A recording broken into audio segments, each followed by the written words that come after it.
Hola chicos, ¿cómo están? Bueno, espero que estén pasando lo mejor que puedan esta cuarentena. Nosotros en este video vamos a ver la segunda parte de lo que sería el práctico número 6 de análisis de regresión lineal simple. Vamos a compartir la pantalla para ir a las filminas.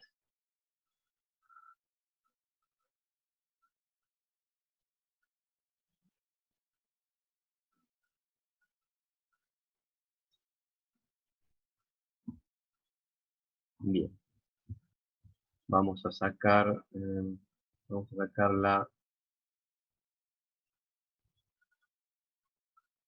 el video. Perfecto.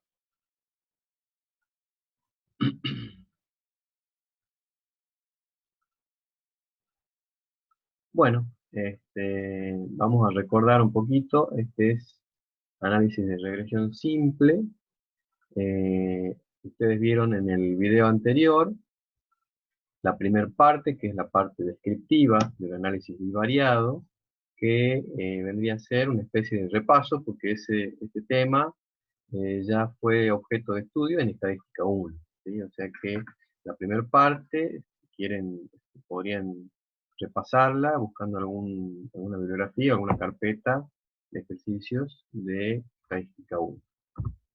En el primer video, el contador Batista comenzó analizando toda la parte que sería la parte descriptiva de datos bivariados, que es toda esta primera parte, en la cual lo que se hace es un análisis de los datos a los efectos de establecer si hay alguna relación entre dos variables bajo estudio, y una vez corroborada la relación y habiendo confirmado que esta es una relación lineal, lo que se hace es trabajar sobre un modelo matemático, que es la recta de regresión, a los efectos de poder estimar la variable dependiente a través de los valores de la variable independiente de la variable x. ¿Sí? Tal es así que, bueno, ya han visto cómo establecer un diagrama de dispersión. Hemos utilizado el método, perdón, de mínimas cuadrados para poder calcular los coeficientes de la recta de regresión, con la cual se puede estimar los valores de y hemos hecho un análisis con los coeficientes de determinación y de correlación a los efectos de poder describir un poco más, un poco mejor, cuál es la relación entre las dos variables bajo estudio. Nosotros, a partir de ahora, bueno, vamos a tomar el mismo ejercicio, vamos a continuar con el mismo ejercicio que ustedes han venido desarrollando en el primer video, que si recordamos un poquito, se trataba de un gerente de un supermercado y que quería hacer un estudio respecto de dos variables. Decía la variable X, que para él es la variable independiente, es el espacio en los estantes para vender artículos para mascotas, ¿sí? Alimentos para mascotas. Y la variable Y son las ventas semanales en promedio en miles de pesos. ¿Sí? Entonces, ya se corroboró, ya se vio que hay relación entre las dos variables. Esa relación a primera instancia es lineal, con lo cual han podido hacer todo el desarrollo descriptivo de esas dos variables. Bueno, a partir de este video, esta segunda parte, lo que vamos a hacer es meternos un poquito con los supuestos matemáticos, que son los que dan fundamento al modelo matemático utilizado, y los cuales vamos a ver cómo se los evalúa, es decir, vamos a corroborar que esos supuestos matemáticos, en el caso que estamos viendo, se cumplan, ¿sí? Vamos a corroborar que se cumplan. Esto con el sentido de decir, bueno, si logramos corroborar su cumplimiento, vamos a estar seguros de que las interpretaciones y las conclusiones que hayamos llegado a obtener son válidas, tienen algún sustento matemático teórico. ¿Sí? Vamos a ver los supuestos entonces de regresión simple y vamos a ver la forma de evaluar. Para eso vamos a realizar un análisis de residuos y vamos a tratar de medir, o vamos a intentar medir, un concepto que se llama autocorrelación. Posteriormente a eso, nos vamos a meter de lleno a la parte inferencial, en donde vamos a calcular intervalos de confianza respecto de los parámetros de la recta, básicamente de la recta de regresión, y vamos a armar pruebas de hipótesis para, o dirigidas al parámetro beta 1 de la recta de regresión poblacional. Bien, bueno, vamos entonces, vamos a comenzar con los supuestos de regresión y correlación. Toda esta parte la pueden estudiar o ver un poco con más profundidad en el libro de Berenson y Levin, que yo acá estoy citando, se llama Estadística Básica en la Administración, y comienza a hablar a partir de la página 736. Perdón. Bueno, vamos a ir viendo los supuestos matemáticos que debería tener un modelo de regresión lineal como es el que estamos haciendo nosotros. El primer modelo, supuesto es el de normalidad, ¿sí? ¿Qué es lo que dice el supuesto? Dice, requiere que los valores de y estén distribuidos normalmente en cada valor de x. Es decir, adaptándolo al problema que estamos viendo, sería corroborar que para cada nivel de metros cuadrados de espacios, que es nuestra variable x, dice, los valores de y, que son las ventas semanales en promedio, dice, tienen que estar distribuidos bajo el modelo de probabilidad normal. O sea, para cada valor, para cada nivel de la variable x, tiene que haber una gama de valores de y con distribución normal. El segundo supuesto es el de homocedasticidad.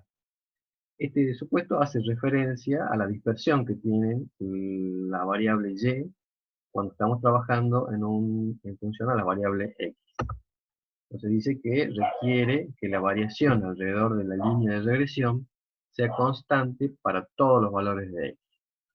Es decir, para cada nivel de la variable x, es decir, para cada valor que nosotros le demos a la variable x, recordemos que son metros cuadrados en los estantes, los valores de ventas dice que deberían tener la misma dispersión. Esto se lo puede ver un poco mejor en un gráfico, como es este que tenemos acá. Fíjense, y nosotros acá lo que hemos hecho es, a la gráfica de eje cartesiano, que tenemos analizando normalmente, la volcamos un poco para atrás. Fíjense que el eje Y está acá, el eje X está acá, y lo que hacemos fue incorporar un nuevo eje para hacer tridimensional este gráfico, en donde vamos a graficar la probabilidad, ¿sí? La probabilidad de los valores de x. Entonces acá, para cada valor de x, y si ustedes se fijan, los supuestos dicen que, por ejemplo, para un valor x sub 1, los valores de y tienen que estar o tienen que seguir una gráfica normal. ¿Sí? Para cada valor de x va a tener que corroborarse que la distribución de los valores de y sigan un modelo normal. Así también vemos que la dispersión que tienen estas curvas, ¿sí?, son iguales. Y ese sería el segundo supuesto de homocedasticidad, del que estuvimos hablando. ¿Sí? Acá la recta que está acá al media sería la recta de regresión poblacional, ¿sí?, mu sub y dado x, con sus respectivos parámetros de la recta b sub 0 y b sub 1. El b sub 0 sería la ordenada al origen, ¿sí? Y fíjense ustedes que esta recta va a coincidir con la media, ¿sí?, con la media de las distribuciones normales de las que estamos hablando. Bien, seguimos. El tercer supuesto es un supuesto que habla de la independencia de los errores. Y dice que el error que vendría a ser es la diferencia entre cada valor y los valores que tenemos en la recta, o los valores pronosticados o predichos de y, dice, esos errores, esos residuos, deben ser independientes para cada valor de x.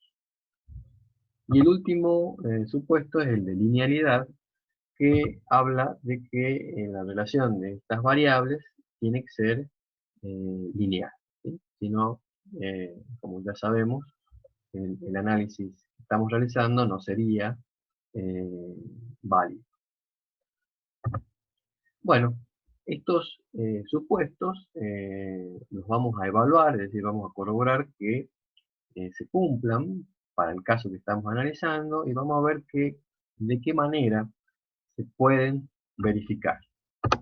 En el caso del supuesto de normalidad, vamos a decir que con un análisis de residuo y mediante la representación de residuos estandarizados, que ya vamos a ver cuál es el concepto más adelante, se podría hacer una distribución de frecuencias y luego mostrar esto en un histograma, ¿no es cierto? Y a través del histograma poder verificar si la forma del histograma coincide o es aproximada a una distribución de probabilidad normal. Para homoscedasticidad, la forma de corroborarla sería también a partir de un análisis de residuo y haciendo un análisis gráfico de residuos estandarizados versus valores de la variable X. En el caso de independencia del error, vamos a corroborar también acudiendo a un análisis de residuos, pero analizando el orden o la secuencia en que se fueron obteniendo los datos y verificando que no haya ningún patrón o ninguna relación entre ellos. Por último, el supuesto de linealidad, como ya lo habrán corroborado, esto se puede verificar a través de la misma gráfica de dispersión que hicieron en el análisis descriptivo y interpretando y analizando el coeficiente de correlación de Pearson que nos va a indicar mayores datos respecto del tipo de relación que estamos estudiando, ¿sí?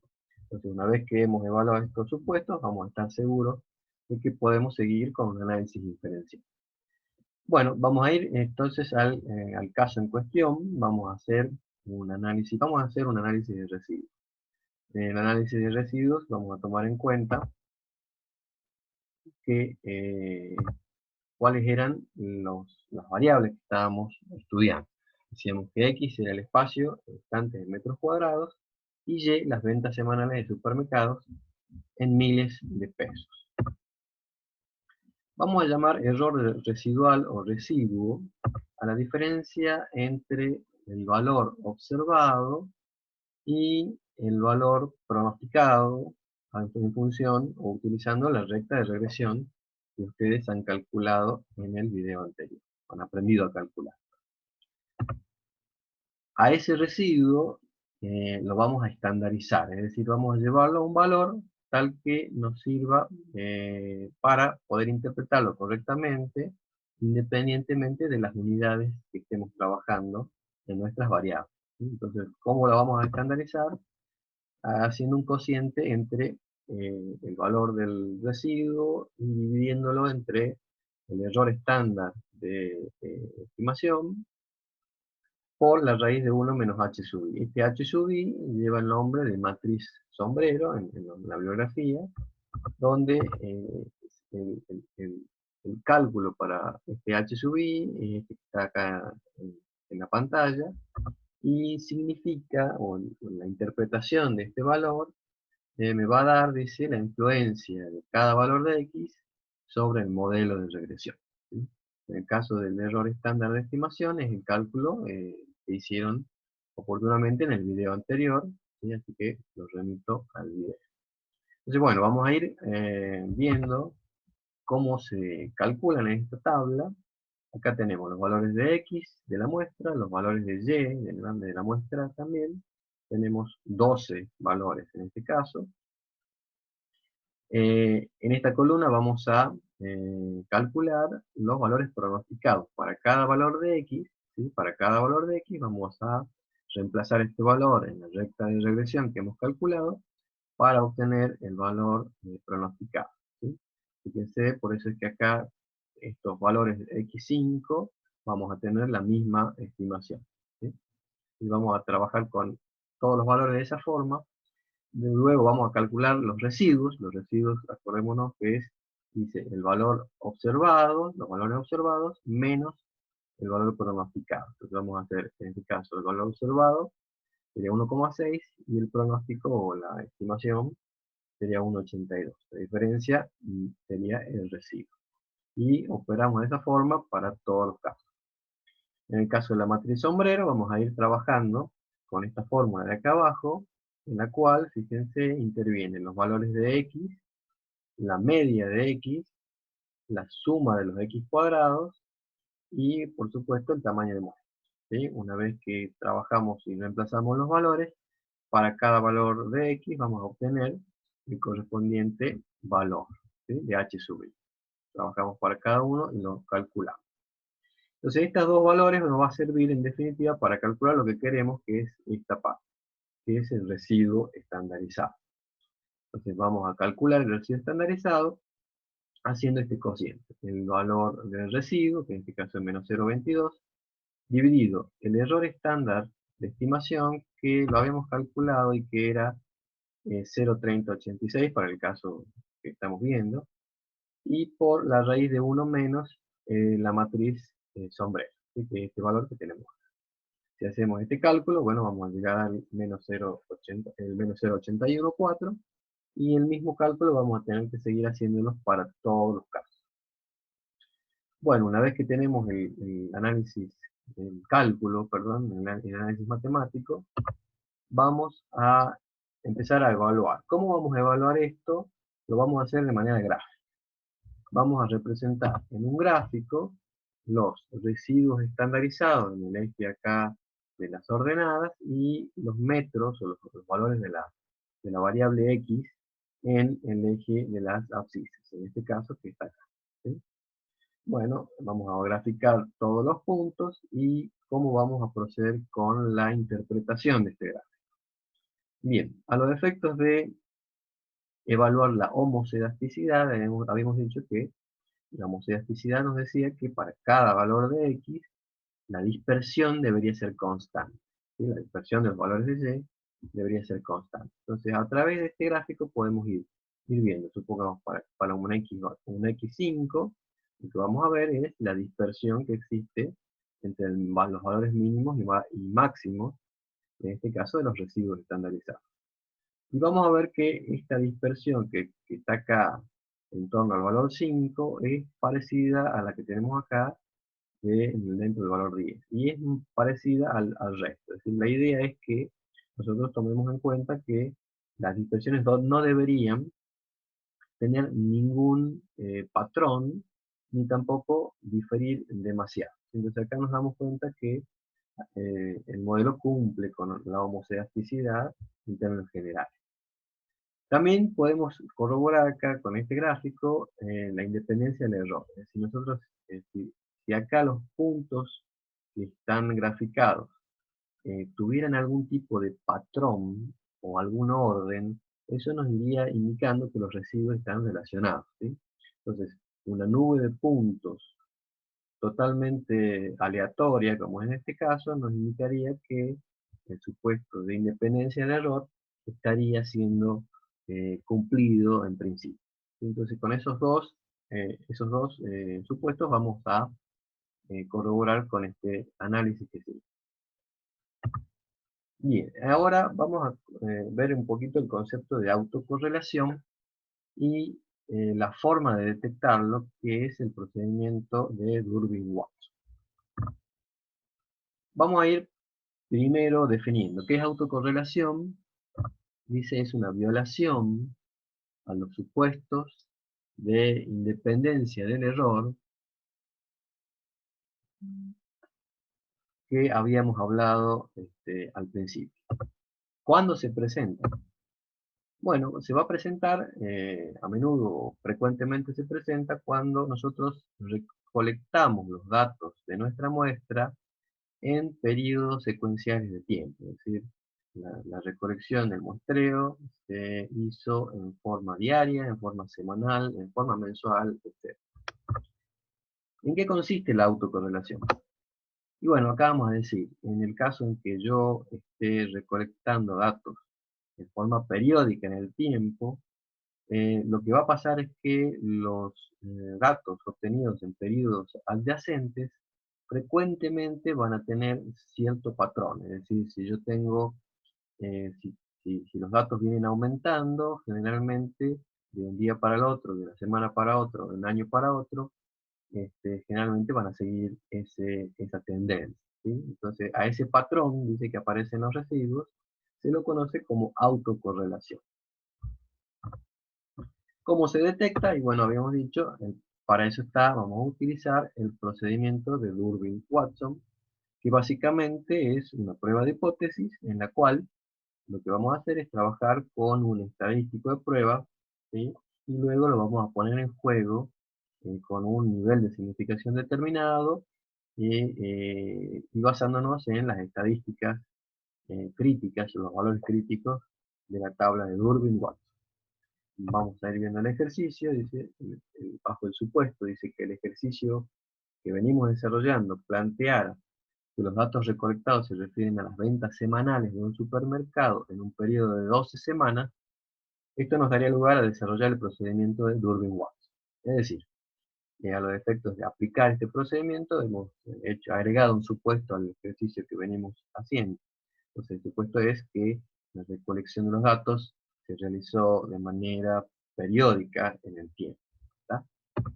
Bien, entonces lo que vamos a hacer es calcular la estadística de prueba, en este caso le vamos a llamar D, va a ser, dice, la sumatoria desde i igual a 2 hasta n del residuo de determinado periodo menos el residuo del periodo anterior elevado al cuadrado divididos la sumatoria de los residuos elevados al cuadrado. ¿Sí? Si vamos a ver el cálculo, vamos a preparar una tabla en la cual vamos a tener los valores de la muestra, el valor pronosticado para poder calcular el residuo. Vamos a trabajar elevando al cuadrado los residuos y la suma final, vamos a ver que esta suma de acá abajo es la que corresponde al denominador. Luego vamos a trabajar con las diferencias de los residuos de cada periodo con el periodo anterior. Para el primer caso vamos a tener una aclaración que es que como no tenemos un periodo anterior, va a quedar sin valor. ¿Sí? Vamos a empezar a trabajar con el segundo periodo en el cual vamos a hacer el residuo de dicho periodo, que en este caso 0,38, menos el periodo anterior, de los 0,22, y eso elevado al cuadrado me da los 0,36. Para cada caso vamos a proceder de la misma forma y la sumatoria será lo que dice en el numerador. Perdón. Una vez que reemplazamos los datos, el valor de la estadística de prueba va a ser 2,5086. Bien, ahora como en cualquier prueba de hipótesis que han venido viendo, esta estadística de prueba hay que contrastarla con valores críticos a los efectos de poder armar la regla de decisión y poder concluir.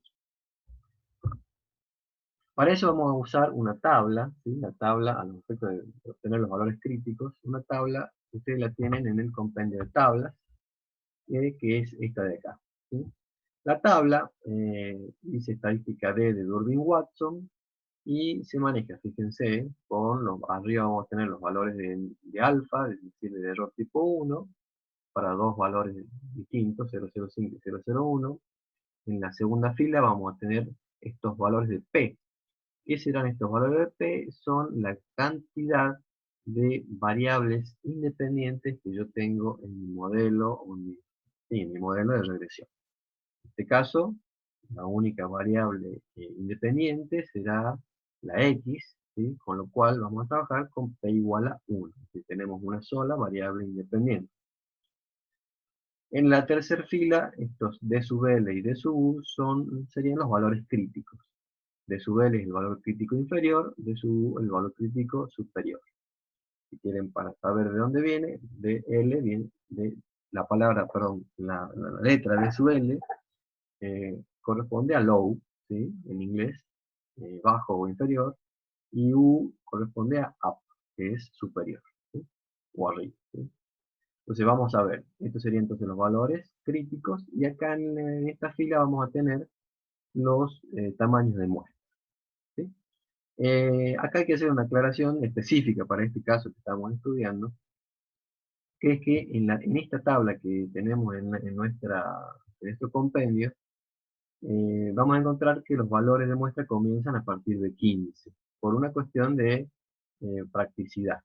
Nosotros en este caso tenemos un n, vamos a ver los datos, alfa 005, tenemos 12 elementos en la muestra y tenemos una sola variable independiente. Entonces, ¿cómo lo vamos a manejar? Como esta tabla, decíamos, comienza con 15, nosotros para a los efectos del cálculo hemos utilizado el Excel o se puede también trabajar con software estadístico para poder obtener los valores críticos de esta estadística de Durbin-Watts. Por supuesto que a los efectos académicos en la materia, los siguientes ejercicios y los ejercicios evaluables van a tener en cuenta que ustedes puedan utilizar esta tabla, ¿sí? Pero lo importante es que sepamos cómo utilizarla. Entonces, habiendo hecho esa aclaración, vamos a hacer entonces, vamos a ver en un esquema, vamos a trabajar a ver cómo armamos nuestra regla de decisión. Para un N12, nosotros el cálculo con software, como les decía, me arroja un valor crítico inferior a 0,97 y un valor crítico superior de 1,33. ¿Sí? ¿Cómo vamos a armar la regla de decisión? Igual, vamos a decir, si el valor observado está por debajo del valor crítico inferior, es decir, en esta zona, vamos a concluir que existe evidencia de autocorrelación. Si el valor observado me cayó entre los dos valores críticos, este tipo de procedimientos no me va a poder entregar ningún resultado. Es decir, no vamos a poder concluir a ciencia cierta si hay o no autocorrelación. Y si el valor observado tuviera por arriba del valor crítico superior, se va a interpretar se va a concluir que no existe evidencia de autocorrelación. Entonces, bajo este esquema, lo que vamos a hacer es traer nuestro valor observado y vamos a ver en qué zona nos cayó para concluir. Y vemos que el valor observado era de 2,5086, que nos cayó en la zona eh, en donde debemos concluir que no existe evidencia de autocorrelación. ¿Sí? Entonces, acá pudimos corroborar otro de los supuestos para nuestro modelo. Bueno, entonces, una vez evaluados todos los supuestos, vamos a ver, o vamos a entrar a el análisis de estadística inferencial, es decir, vamos a empezar a hacer inferencias. La primera herramienta que vamos a aprender va a ser cómo armar un intervalo de confianza para predecir mu de yx. Esta mu de yx vendría a ser la recta de regresión poblacional. ¿Sí? Recordemos que la recta de regresión que nosotros hemos calculado en el análisis descriptivo corresponde a una recta muestral. ¿Sí? Entonces acá lo que vamos a hacer es tratar de predecir los valores de esta recta poblacional. Entonces para ello establezco una estimación de intervalo de confianza del 90% de las ventas semanales promedios para todas las tiendas que poseen 8 metros cuadrados de espacio en estantes para alimentos de mascotas. Recordamos de vuelta, X era espacio en los estantes, Y ventas semanales, y vamos a trabajar específico para este caso para una cantidad o para un espacio de 8 metros cuadrados disponibles. Recordemos entonces nuestra recta de regresión muestral, es la que tenemos acá, que habíamos visto que era 1,45 más 0,074 por X. En este caso el valor de X lo vamos a reemplazar por 8, que es el valor que nos pide el ejercicio, y 2,042 sería mi estimación de las ventas semanales para un supermercado que tenga 8 metros cuadrados de espacio en estante. Vamos a traer también los valores del error estándar de estimación, que ya estaba calculado en el video anterior, que era 0,3086, y el valor de mi matriz sombrero, que es 0,1373. Estos dos valores los vamos a utilizar para poder armar nuestro intervalo de confianza. La forma de armar el intervalo sigue con la misma lógica que cuando veníamos trabajando en el práctico número 2 con estimación. Es decir, lo que vamos a hacer es partir de mi estimación puntual. En este caso, la estimación puntual va a ser el valor que arroja mi recta de regresión muestral para un valor de x igual a 8. Así que vamos a partir de esta estimación. A esta estimación le vamos a sumar y restar un valor de tablas de la TDStudent con n-2 grados de libertad y alfa sobre 2. En este caso será n-2, serían 12 menos 2, serían 10 grados de libertad.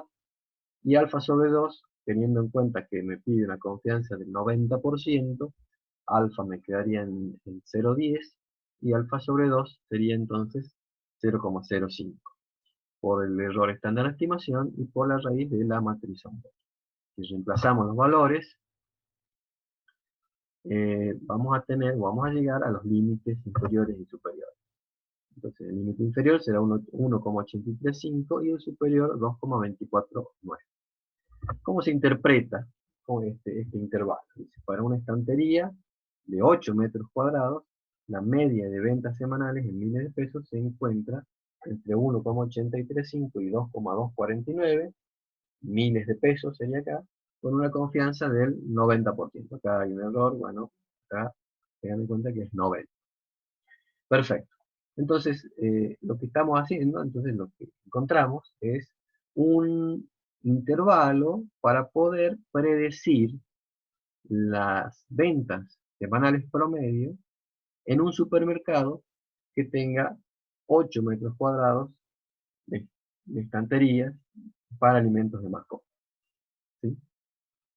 Ahora bien, uno podría pensar en decir, bueno, ¿qué pasaría si armáramos intervalos para todos los niveles o para todos los valores posibles de la variable x, espacio en los estantes de metros cuadrados? Es decir, ¿qué pasaría si empezáramos a dar valores de x y calcular los límites inferiores y superiores? Bueno, eso en los libros ya está presentado y es lo que se llama la banda de confianza para predecir mu de y de x.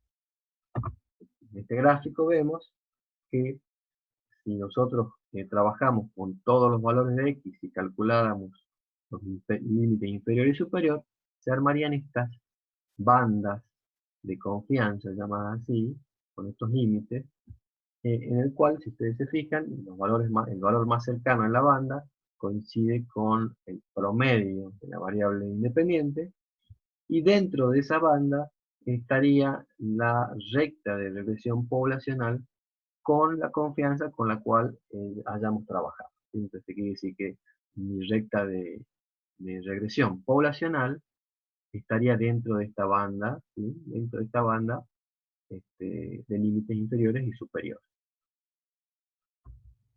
Bien. Bueno, vamos a seguir los cálculos. Vamos a armar ahora un intervalo de predicción para una respuesta individual y sub i. Recordemos que en el práctico 2 habíamos visto cómo armar un intervalo de predicción y cómo interpretarlo. Y habíamos dicho que en un intervalo de predicción lo que vamos a hacer no es estimar un valor de un parámetro, sino que vamos a estimar un valor futuro de la variable que yo esté estudiando. Entonces, en este caso me dice, establezco un intervalo de predicción del 90% de las ventas semanales de un supermercado individual que tiene 8 metros cuadrados de espacio en estantes para alimentos de mascota. Entonces, lo que vamos a hacer es estimar las ventas de un supermercado en forma individual. ¿Sí? Si vemos la fórmula para calcular los límites de nuestro intervalo, va a ser exactamente la misma que la anterior, con solamente una pequeña diferencia, que en este caso que vamos a multiplicar en la última expresión la raíz de 1 más la matriz sombra. Si reemplazamos los datos y hacemos el cálculo, bueno, vamos a darnos cuenta que evidentemente que el intervalo de predicción es un intervalo más ancho, más amplio que el intervalo de confianza. ¿Cuál sería la interpretación? Si para una estantería de 8 metros cuadrados, dice las ventas semanales en miles de pesos de un supermercado individual se encuentran entre 1,83, perdón, acá sería 1,44 y 2,63. Por favor, me acabo de dar cuenta, corrijamos acá, con una confianza del 90, acá también, ¿sí? En este caso hay errores de transcripción. Bien. Inferencias respecto de la pendiente beta 1. Bien, una vez que hemos hecho los intervalos, calculado los límites para los intervalos de confianza, lo que vamos a hacer ahora es trabajar haciendo ciertas pruebas, una prueba de hipótesis, perdón, referida a uno de los parámetros, a uno de los coeficientes de nuestra recta de regresión poblacional. Y acá hay que recordar ciertos conceptos. A través del análisis muestral, nosotros habíamos llegado a obtener una recta de regresión muestral, en este caso bajo una forma de ecuación lineal, en la cual decíamos b sub 0 es la ordenada del origen, y b sub 1 es la pendiente de la recta, ¿sí? Bien, que el hacer el cálculo de la recta de regresión muestral, hay que tener en cuenta que esto eh, fue calculado a partir de datos muestrales, es decir, esa recta de regresión podría no ser la misma que la recta de regresión poblacional, ¿sí? Entonces, en un caso de la recta de regresión poblacional, la recta de regresión tendría esta forma, es decir, beta sub 0 sería el parámetro y b sub 0 sería nuestro estadístico, o un estimador de este parámetro. Y en el caso de la pendiente, beta sub 1 sería el parámetro de la población, y b sub 1, el calculado por nosotros, sería una estimación de ese parámetro, ¿sí? Fíjense que el modelo poblacional va a tener como coeficientes beta 0 y beta 1. Y nuestro modelo muestral sería B0 y B sub 1. Ambos coinciden y bueno, la idea sería que estos serían nuestros estimadores de estos parámetros, ¿sí? Bueno, bajo esta lógica, vamos a ver qué nos dice el problema. Dice, en referencia a las ventas de los supermercados, al nivel de significación de 0 a 10, ¿existe evidencia de una relación lineal entre el espacio de los estantes y los montos de ventas semanales? Bien, ¿qué es lo que nos está diciendo? Fíjense, volvemos al anterior. Si este valor de beta 1, que es la pendiente, fuera nulo, es decir, fuera 0, nos estaría indicando que la recta poblacional no tiene pendiente, ¿sí? Por lo tanto, no sería no habría relación, ¿sí? No tendría las dos variables que estaríamos estudiando, no tendrían relación como para poder hacer el análisis, ¿sí? Independientemente de eso, nosotros podríamos haber llegado acá a obtener un B1 en función a la muestra con algún cierto valor, ¿sí? Pero la idea sería pensar, bien, si yo tengo este valor de B1 a través, o que fue calculado en función a los valores de una muestra, ¿será posible que beta 1 sea distinto y sea 0? Por ende, todo mi análisis esté siendo tirado por la borda. Entonces, bueno, vamos a verificar. Vamos a hacer una prueba de hipótesis. Entonces vamos a plantear la hipótesis. La hipótesis nula la vamos a plantear diciendo beta 1 es igual a 0, es decir, bajo la hipótesis de que no hubiera relación. Y la hipótesis alternativa, perdón, va a decir beta 1 distinto de 0, es decir, que sí hay relación. Vamos a volver a traer a mi recta de regresión muestral, que habíamos dicho es 1,45 más 0,074 por x, y vamos a ver los datos. Tenemos 12 elementos en la muestra, y un alfa sobre 2 de 0,05. Por supuesto, vamos a tener que necesitar, a los efectos de evaluar la hipótesis, o esta prueba de hipótesis, de qué manera o cómo se va a distribuir mi estadístico de prueba, o mi estadístico muestral. Entonces vamos a decir que B1, que es el estadístico muestral, o el estimador que voy a usar en este caso, sigue una distribución T de student, con n-2 grados de libertad y alfa sobre 2. De ahí que vamos a calcular, vamos a poder calcular mi valor observado, ¿sí? El valor observado en la muestra, y lo vamos a llevar a valores de t, y lo vamos a estandarizar a valores de t. ¿Cómo era la estandarización? Y bueno, ¿se acuerdan? Si recordamos, es el valor que quiero estandarizar, en este caso B1, menos la esperanza de ese estimador, y bueno, se demuestra matemáticamente que la esperanza es beta 1, dividido el desvío del valor que yo estoy, o del estimador que estoy utilizando. ¿Sí? ¿Se acuerdan? Esta es la fórmula de estandarización que venimos usando en los prácticos anteriores, y siempre vamos a usar esta lógica de estandarización. Reemplazamos los valores, será 0,074 menos 0. ¿Por qué menos 0? Porque yo en mi hipótesis nula estoy afirmando que es 0. ¿Sí? Entonces vamos a traer acá este valor. Y dividido 0,0159, que es el error estándar de B1. El error estándar de B1, la forma de calcularlo la tenemos acá, ¿sí? Es traer a colación el error estándar de estimación que ya habíamos calculado, y dividirlo entre la raíz de la suma de los x cuadrados menos n por la media de x al cuadrado. Hacemos este cálculo, les pido que lo corroboren ustedes en sus casas, y va a dar en 0,0159. Y en definitiva, mi valor observado va a ser 4,6517. Por supuesto, ese valor habría que ponerlo a prueba y, por supuesto, armar mi regla de decisión. La regla de decisión será entonces, rechazo h sub 0 si el valor observado, que es 4,65, fuera menor que un valor menos t de tablas para 10 grados de libertad y alfa sobre 2, 0,05, que me da menos 1,8195, o bien si mi valor observado es mayor al crítico superior, que sería un valor de t positivo, ¿no es cierto?, con 10 grados de libertad y 0,05 de alfa. Eso me da 1,8125. Bueno, en este caso, si nos fijamos, 4,65, que es mi valor observado, es mayor al crítico superior. Con lo cual me daría la evidencia para poder rechazar la hipótesis nula. ¿Cómo sería la interpretación de esta prueba de hipótesis? Si existe evidencia para concluir que existe una relación lineal significativa, es decir, el hecho de rechazar la hipótesis nula, estoy rechazando, sí, que beta 1 sea igual a 0. Si yo rechazo que beta 1 es igual a 0, significa que beta 1 va a tener algún valor, con lo cual va a existir pendiente, ¿sí? Entonces, vamos a decir que hay una relación lineal significativa entre las ventas promedios mensuales y el espacio en estante, con un nivel de significación, por supuesto, de 0,10.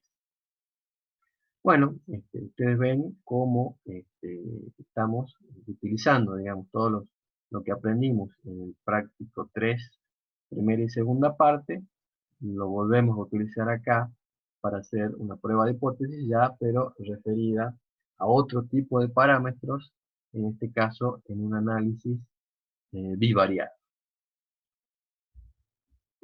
Bueno, esto sería todo por hoy, por este video.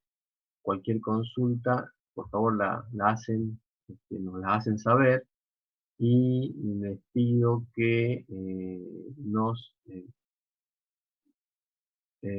hagamos los prácticos, perdón, eh, aprovechemos estas clases virtuales para poder avanzar con la materia, y a pesar de que no nos podemos ver presencialmente, puedan seguir estudiando en sus casas y cuidándose entre todos. Bueno, muchas gracias por todo. Nos estamos viendo en el próximo video.